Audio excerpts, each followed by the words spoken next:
Super star Rajinikanth కు మాజీ అల్లుడు, దర్శకుడు సెల్వరాఘవన్ కు సోదరుడైన ధనుష్ హీరోగా, నిర్మాతగా బిజీగా ఉన్నారు. ఒకవైపు నటనతో పాటు సినిమాలు నిర్మిస్తూ కొత్త వారిని ప్రోత్సహిస్తున్నాడు. హీరోయిన్ నయనతారతో ధనుష్ కు ప్రస్తుతం వివాదం నడుస్తున్న సంగతి తెలిసిందే. నయనతారపై నెట్ఫ్లిక్స్ లో రూపొందించిన డాక్యుమెంటరీలో ఉపయోగించుకోవటానికి ధనుష్ నిర్మాతగా ఉన్న సినిమాలోని కొన్ని సన్నివేశాలు కావాలని అడిగారు. ఇవ్వకపోవడంతో నయనతార, విఘ్నేష్ శివన్ వాటిని వాడుకోవటంతో 10 కోట్లు చెల్లించాలంటూ కోర్టు నోటీసు పంపించాడు. మీ పెట్స్ కి గ్రూమింగ్ నుంచి బర్త్డే సెలబ్రేషన్స్ వరకు అన్నింటిలో మంచి ఆఫర్స్ ని మాయా టైల్స్ అండ్ ట్రయల్స్ వారు మీ ముందుకి తీసుకుని వచ్చారు. ఎక్కడో కాదు, మన బాజ్పల్లిలో. Phone number 8985555318. దీనిపై నయనతార తీవ్ర స్థాయిలో ధనుష్ పై మండిపడింది.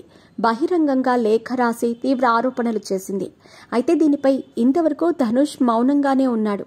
ఈ తరుణంలో పరిశ్రమలో హీరోయిన్లను అతను టార్చర్ చేస్తాడనే వార్త సామాజిక మాధ్యమాల్లో వైరల్ అవుతోంది. గతంలో కూడా కొందరు హీరోయిన్లను ధనుష్ ఇలాగే టార్చర్ చేసేవాడంటూ కొన్ని విషయాలు బయటకు వస్తున్నాయి. వెబ్చాట్ ఛానల్ కు చెందిన అనంతన్ గతంలో ధనుష్ వివాదాస్పద వైఖరిని బయటపెట్టారు. కీర్తి సురేష్ తో కలిసి అతను రైలు సినిమా చేశాడు. ఈ సినిమా షూటింగ్ లో 90% రైలులోనే జరిగింది. ప్రభు సాల్మన్ దర్శకత్వంలో ఈ చిత్రం తెరకెక్కింది. సినిమా ప్రారంభమయ్యే సమయంలో ధనుష్ కీర్తి సురేష్ ను ఏదో విషయమై అడగ్గా కీర్తి అందుకు నిరాకరించింది. దీంతో 3 రోజుల పాటు ఆమెను తీవ్ర చిత్రహింసలు పెట్టాడని అనంతన్ చెప్పాడు. పనిపరంగా తీవ్ర ఒత్తిడి చేస్తూ ఉండటంతో 3 రోజుల పాటు కీర్తి సురేష్ సినిమాలో నటించటం మానుకుంది. ఒక్క షాట్ తీయటానికే 3 రోజుల సమయం పట్టిందంట. ధనుష్ పెట్టిన టార్చర్కు కీర్తి సురేష్ ఒత్తిడికి గురికావటంతో ఈ సినిమా షూటింగ్ ఎక్కువ రోజులు చేశారు. దీన్ని భరించలేక కీర్తి తన తండ్రికి ఫోన్ చేసి ఏడ్చింది.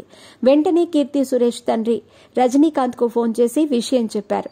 వెంటనే రజనీకాంత్ కూడా ధనుష్ కు ఫోన్ చేస్తే రజనీ మాటను కూడా లెక్క చేయలేదు. అనంతన్ ఈ విషయాలన్నింటినీ ఒక ఇంటర్వ్యూలో వెల్లడించారు. తాజాగా ఈ విషయం బయటపడటంతో నెటిజన్లు కామెంట్లు చేస్తున్నారు. ధనుష్ నిజ స్వరూపం ఇప్పుడు బయటపడిందని, ఇలాంటివి ఎన్నున్నాయో అంటూ వ్యాఖ్యానిస్తున్నారు.